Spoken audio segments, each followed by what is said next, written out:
buterevu mwasuze mutya musibye mutya kansubire buli kimu kitambula bulungi nnyo malidadi sana Fahad Pro yujoga kutusako mbanyingide okubeera nga tekwa updates naddala gwe ajotesobodde kubeera nga otuka ku video tekako ekigalo like nga sharingirako black box ako wansi akajja kubeera open tekigana kubeera nga tosobola ndowooza kusinza ensonga nga bwogenda okubeera nga oziwulira saagala kubeera nga tumala obudde katubeere nga tutandikirawo n'amawulire omukulembeze w'ekibiina ekya National Unity Platform Robert Kyagulanyi Ssentamu aka Mr. Principal agudde mu bintu era ng'eggwanga lya America alyesobodde n'ebeera nga temunange eri mulondayo mu Africa yonna abeere nga temunange akiikirira Africa yonna teekawo mu bracket yawo anti Robert Kyagulanyi Ssentamu Principal akulembera ekibiina kya National Unity Platform okuva wali ekamooca alondedwa eggwanga lya America okubeera nga akiikirira Africa yonna mu lutuula olugenda okubeerawo mu wiiki ejja era nga olutuula luno lugenda kubeera nga lu broadcastingibwa oba lugenda kubeera nga luweerezebwa obutereevu ku ntimbe ez'enjawulo mu ggwanga lya America yonna era ng'okusinziira ku New York Post omukutu ogukyasinze okuba ogw'amaanyi ogw'amawulire mu ggwanga lya America guvudde ne gubeera nga tegulangirira enteekateeka eno era njagala kubeera nga tekuyitiramuko ku post eno osobola okubeera nga naawe ensonga ezo ozewulirako batandisewo bati bagambye nti it has been confirmed that Uganda's opposition leader Robert Kyagulanyi Ssentamu is set to speak at two major universities in the United States next week as part of his ongoing international engagements with world leaders. He will hold discussions with students and faculty at Harvard University and Howard University, focusing on Uganda's democratic struggle and the future of governance across Africa. His address will be broadcasted live across the states and the world.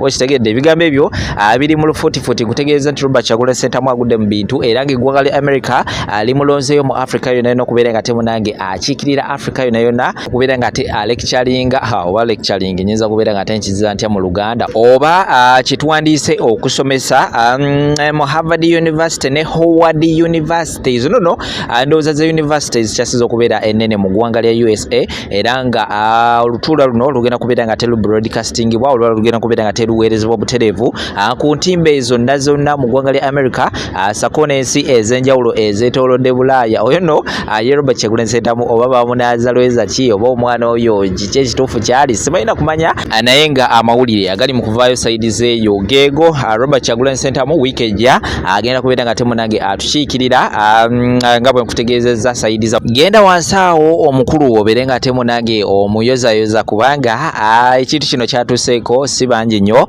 mu Africa basobodde okubeera nga temunange bakituukako ba Dr. Byesi gye baaliwo naye tebasobola kubeera nga tebatuuka ku mbeera efaanagana bweti n'aba oppositions abalala si mu bubi naye tebasobola kubeera nga temunange batuuka kukola lino eyo nno nga kujeeyo still nga tuli mu nsonga za National Platform Joel Ssenyonyi yeeyongedde amaanyi ayongedde okubeera nga ayuzayuza parliament era ng'oluzugu lweyongedde njagala kubeera nga temukutirawo mu maaso osobola okubeera nga owulira naye byasobodde okubeera nga temunange ateekateeka ate yo nayo nga kujeeyo but still nga tuli ku nsonga za NUP omukulu ye chairman Nyanzi mukulu wa Robert Kyagulanyi Ssentamu ali mu buzibu bw'amaanyi nnyo era nga eggwanga limukyukidde bagamba nti omukulu ono mbu bwe yakwatibwa recently yagenda n'abeera nga temunange akola statement ey'obulabe ku poliisi n'agenda natandika okubeera nga awaayo abaana sako ne ba politicians omu ku omu sako n'okubeera nga akola statements ku poliisi ezaali ez'obulabe ennyo ezireetedde abaana bangi nnyo okubeera nga bakwatibwa sako ne ba Alex Waisu omufumbiro okubeera nga temunange balemeddwa okubeera nga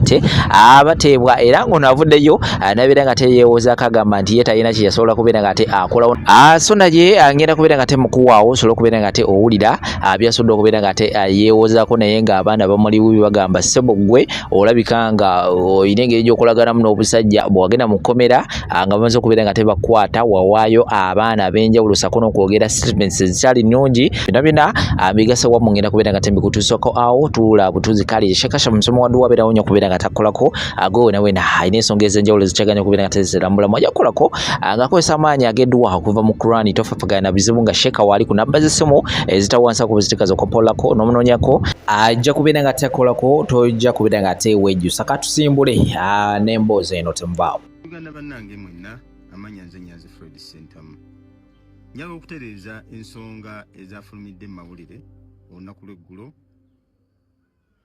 nti nze ndi omu ku bajulizi mu musango ogwawaabirwa gavumenti ne bwabera bakomuledizi baffe ebasibye ebbanga kati nga liweze. Ensonga eyo si ntuufu, kinajjukirwa nti ndi omu ku baawambibwa n'entulugunyizibwa era n'enkasukwa ku street. Sikola nko statement yonna yadde okuwa obweyamo bwange nti ngenda kuwa obujulizi eri gavumenti era tekisoboka. Era nze nnyongedde okukakasa nti gavumenti teyina bujulizi bwonna abantu bano ebasibira bwereere. Ensonga ziri bbiri ze ndaba nga nkulu mu kino. Ekisooka otudaivatinga otujja ku mulamwa gw'ebyo bye tulwanirira n'ebiruubirirwa. Olwedde wali etteeka mu palamenti eriri mu kuyita, waliwo okumenya amayumba g'abantu agamenyebwa n'ebizibu ebirala bye tweŋŋanze ffe nga bannayuganda erina okutereera okusinga otuzza mu bino eby'okusiba abantu nga tebabasibira bwereere. Ekyokubiri kwe kutwawukanyanga ekibiina tube nga tusobwagana. Ekyokusatu kwe kufuba okulaba nga bankyayisa abantu bannyabo ne bassebo. Sirina wengenda kuba bujulizi kubanga ebintu byogerako byabwebusa sibina mu mukono yadde n'akamu. Nsaba tubeere kimu, tuleme kubeera diverted. Tebaya kulimbalimba nti nyanzi mujulizi wa gavumenti. Ekyo kikakasa tebayina bujulizi. Mubanga nyanzi gwetanguyisira tebayina bujulizi abantu baffe babasibira bwereere. Honorable Chairpersons and members of the Joint Committee, I appear before you today to vehemently oppose the Protection of Sovereignty Bill 2026 in its entirety. While cloaked in the language of patriotism, a careful legal analysis reveals that this bill suffers from fatal constitutional defects, including unjustifiable limitations on the fundamental rights, dangerous vagueness, and an unconstitutional subversion of the multi-party dispensation. In our current political climate, where the state keeps persecuting people and state persecution has forced opposition leaders and critics out of the country, this bill ceases to be a theoretical threat. It is an immediate existential danger to political pluralism, economic survival, and Uganda's standing in the global community. To appreciate the gravity of this bill, I invite the committee to examine the chilling day-to-day realities that this law will create across all sectors of Uganda if passed. 1. Reclassifying Ugandan citizens as foreigners. The most insidious provision is hidden in Clause 1, which defines a foreigner to include B, a Ugandan citizen residing outside Uganda. There are numerous Ugandans who live in the diaspora and they remit over $2.5 billion annually to our country. All these citizens are going to be deemed foreigners by this law. When did this government cease to care about its citizens to the extent of regarding them as non-citizens? Consider a political leader born in Uganda, a registered voter, and a duly elected party president who is forced into exile or out of the country due to state persecution. Under Clause 1B, the moment that citizen crosses the border to save their life, that law strips them of their Ugandan identity and reclassifies them as a foreigner. Because Clause 1 defines an agent of a foreigner as anyone who acts under the direction or control of a foreigner, and Clause 2.2a says the act applies to anyone who engages in political activities, for or in the interests of a foreigner.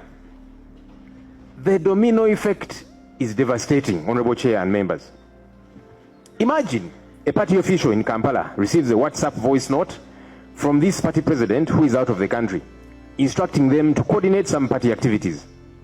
Under this bill, by following those instructions, the party official here in Uganda is guilty of engaging in political activities for a foreigner who left the country. Under Clause 14, they face 10 years in prison. Under Clause 5.4, they face 20 years in prison. A local party administrator or aide, simply doing their job by taking instructions from their leader, becomes a felon. Let me talk about the direct assault on the Political Parties Act and the Multi-Party Dispensation. Articles 71 and 72 of our country's constitution, the grand norm, guarantee the freedom to form political parties, operationalized by the Political Parties and Organizations Act. The bill violently contradicts this act. Millions of Ugandans live abroad. Suppose a Ugandan doctor working in London pays $100, roughly 380,000 Uganda shillings, into the bank account of his local political party in Kampala as membership dues. Because the doctor in London is considered a foreigner under Clause 1B, the local party treasurer has just received foreign funding. If this pushes the party's annual foreign funding to over 20,000 currency points without the minister's approval, the treasurer of that political party faces 20 years in prison under Clause 22, and the funds are forfeited to the state. This is not right. By placing a cap on foreign money, which includes diaspora remittances to parties, the Minister of Internal Affairs is handed an absolute veto over opposition party financing. If the minister dislikes an opposition party, he simply refuses the written approval for their diaspora funding. The party is financially suffocated by state fiat, directly violating our country's constitution. Let me talk about the unconstitutional overbreadth and vagueness of this law, this bill. The legislative drafting of the bill fails the constitutional test against vagueness, granting the executive arbitrary power to punish dissent. This is the catch-all foreigner. Clause 1E allows the minister to declare any person, institution or body a foreigner. Suppose a local trade union stages a strike demanding higher wages, embarrassing the government. The minister can simply sign a statutory instrument declaring that trade union a foreigner. Overnight, the union leaders become unregistered agents of a foreigner and they face immediate arrest. How can this be right? Clause 22H states that the act applies to anyone who influences the public to oppose the policy of government. As the leader of the opposition, my literal duty and the team that I work with is to oppose government policy that is injurious to the citizenry and offer alternative policy positions, which we do every so often. A local civil society group running a radio talk show explaining why a new tax is harmful could be jailed for 20 years. That's problematic. I bring in one or two examples: the Russian and Chinese blueprint, importing authoritarian toolkits. This bill that we are discussing is a copy and paste of the most oppressive foreign laws adopted to liquidate any opposition to government. The Russian president. Russia's foreign agent law, which is mirrored in our Clause 21, was used to stigmatize NGOs and jail opposition figures like Vladimir Karamazov for 25 years for opposing government policy. Clause 5.4 imports Moscow's playbook to Kampala. There is also the Chinese precedent. Clause 3.2 designates a department responsible for peace and security, that is ISO, as the entity to register agents of foreigners. This mimics China's overseas NGO law, which placed the Ministry of State Security in charge of all NGOs. Handing ISO, in our case, this power means opposition politicians and NGO workers, many of whom I see in this room, will not face auditors. They will face intelligence operatives. Now, let me talk about decimating the NGO sector and humanitarian response. Clause 22 restricts foreign funding to 400 million Uganda shillings annually without ministerial approval. Clause 7.4 makes it a crime, which could fetch one 20 years in jail for an agent of a foreigner to develop a policy without cabinet approval. Consider a local NGO fighting HIV and AIDS. They rely on partnerships with the Global Fund or World Health Organization, which are defined as foreigners under Clause 1.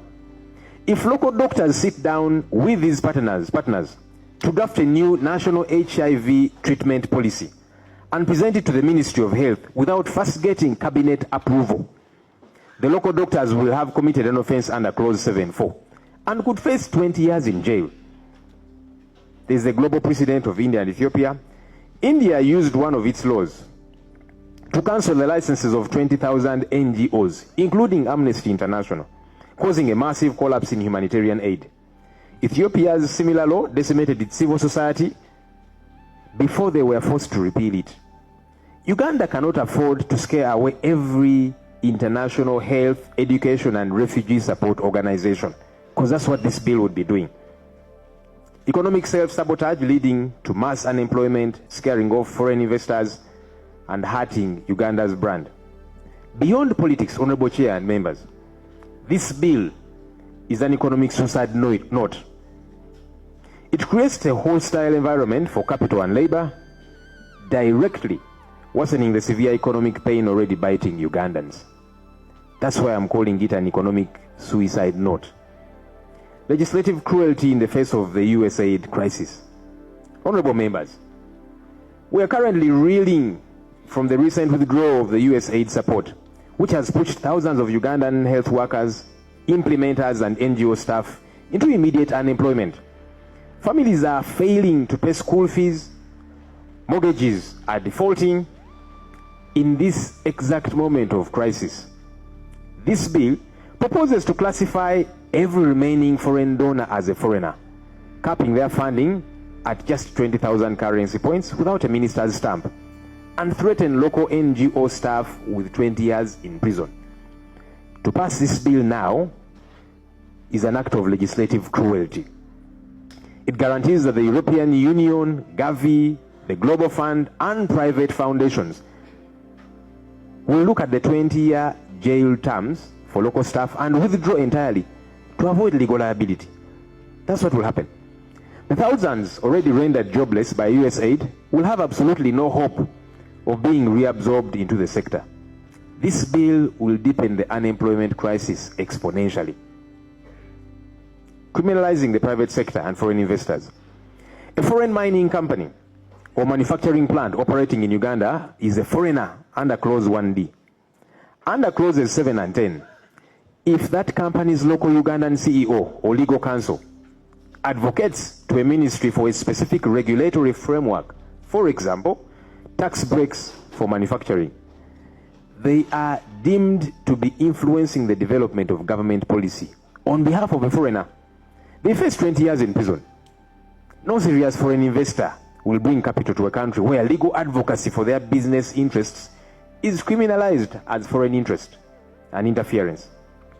Stigmatizing every Ugandan in formal employment. Clause 1 defines an agent of a foreigner as an employee or servant of a foreigner. This means every Ugandan working for MTN, Standard Chartered Bank, Toyota Uganda, the UN, or any foreign embassy is technically an agent of a foreigner. Under Clause 14, they must register with the ISO.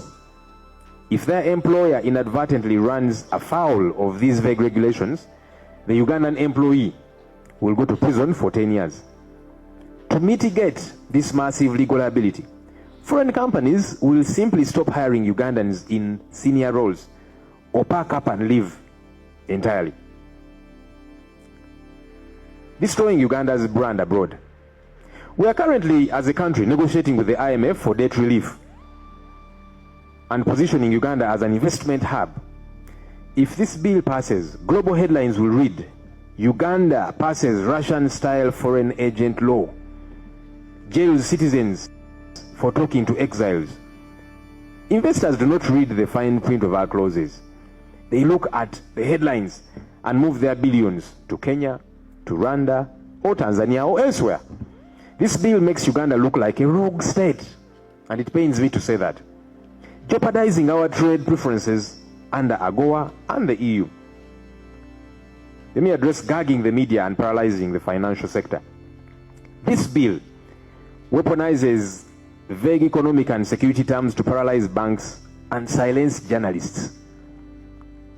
Clause 13 criminalizes economic sabotage, publishing information that weakens or damages the economic system. Suppose an investigative journalist publishes evidence that a senior government official Abalungi abatuwuliriza era abatulaba olunaku olwaleero tukyaddeko ewa Sheikh Asiraf Dembe. Sebo nsanyusa okubalaba. Amannya agange nze Sheikh Asiraf Dembe. Akola ku bizibu by'enjawulo. Omuntu singa aba alina ebirwadde musomereddwa tumuwa amazzi ga lukuya nga bw'obadde ogalaba. Tugenda abantu ku kyoto ne twokya emizimu emibi egibabaamu. N'okulomba edduwa abantu singa abeera ng'ali wano atuuse sobola okumulombera edduwa. Ne waba atatuuse nga mpadde amannya ge naye ng'ali wala. Neetaase enamba yange yeeno eri 0707363711. Nammwe bannyinaffe abali ebweru oyagala okuba nti oyagala okulombera ku dduwa ng'olina ebizibu viza zibuze amaka gakolongotana sente zikola zimpita mu ngalo ojja kumpeereza ekifaananyi kyo n'amannya go ebyo byokka bijja kummala nja kukulombera edduwa ojja kutereera. Olunaku olusembayo mu mwezi mba n'edduwa eyawamu ffenna n'abalwadde bange abakadde n'abapya. Salaamu alaikum warahmatullahi wabarakatuh.